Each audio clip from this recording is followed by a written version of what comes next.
Back to politics. Donald Trump attacking Ben Carson yesterday. I want to bring in Doug Holtz-Eakin. He is the American Action Forum president.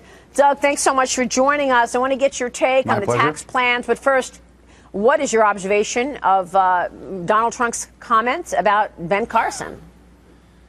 Look, there's a long history of candidates questioning the suitability of their opponents to be president, whether they have the character and the temperament to do it.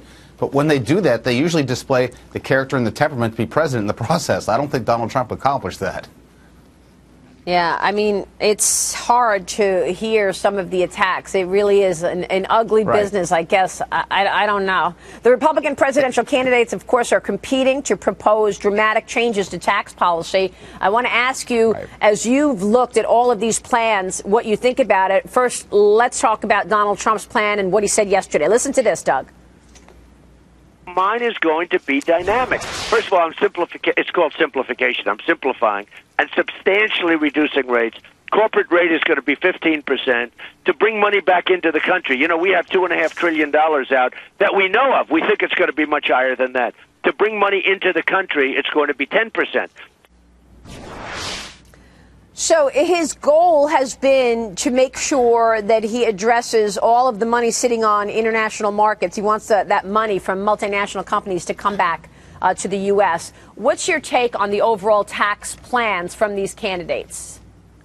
Well, if you look at the Trump plan in particular, I'm a big fan of a 15% corporate rate, but when he talks about getting the money to come back from overseas, it's not because it's voluntary. It's because he's going to tax everything, one time 10%, a, quote, deemed repatriation, and thereafter have a worldwide system. That's the same system that's gotten us into the problems we have, where we're losing the headquarters to companies and unable to compete effectively internationally.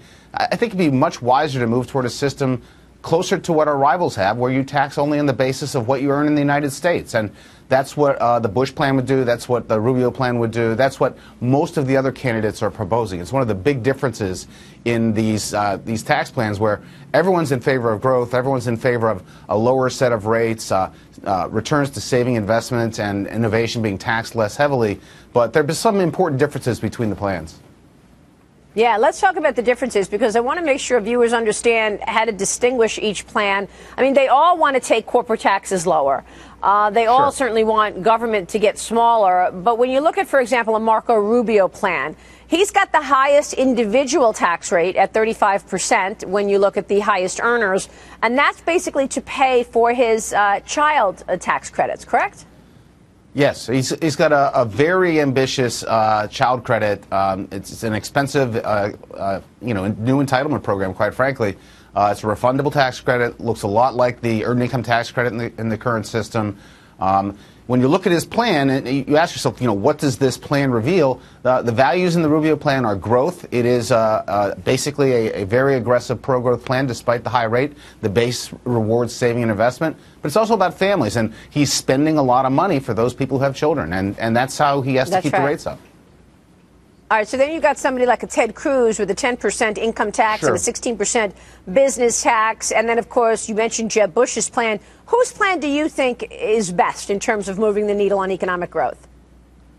I think if you want to, I'm an economist, and so I like tax plans that get out of the way of the private sector, where taxes have little influence on the decisions that people make. They make them based on their values. Businesses make it based on what their strategies are. And that's what the Bush plan really is. It's a plan that equalizes the treatment of corporate and non-corporate business. Doesn't matter what kind of business you are. Equalizes the treatment of first and second earners, so it doesn't matter whether a husband or a wife goes to work or not. Equalizes the treatment of debt or equity, so we don't have the tax code dictating financing. It's a tax code that's designed to be very neutral. The only thing that it does is have fairly aggressive recovery of investment costs, expensing, so that you get big investment incentives. So I like that kind of an approach. Our number one problem is growth. What's been missing in the U.S. economy has been an aggressive CapEx expansion. It's been missing for the entire recovery. We need to focus on that. That's where we get productivity. That's where we get real wage increases. And that's our number one priority as a nation, better economic growth. Yeah, okay, so it sounds like you like the Bush plan the best when it comes to taxes. Real quick, how much of a priority do you think tax reform is for these candidates? GOP voters want this to be done ASAP. Do you think we see tax reform in the first year of the new president's administration, or is that too optimistic? I think the key is how effective they are in convincing the average American that tax reform will make them better off. That retail sale, you know, the average person thinking, God, our tax code's hurting me and we need a better tax code. If you can make that sale, tax reform happens. It hasn't happened since 1986 because no one has made that convincing case to the American public.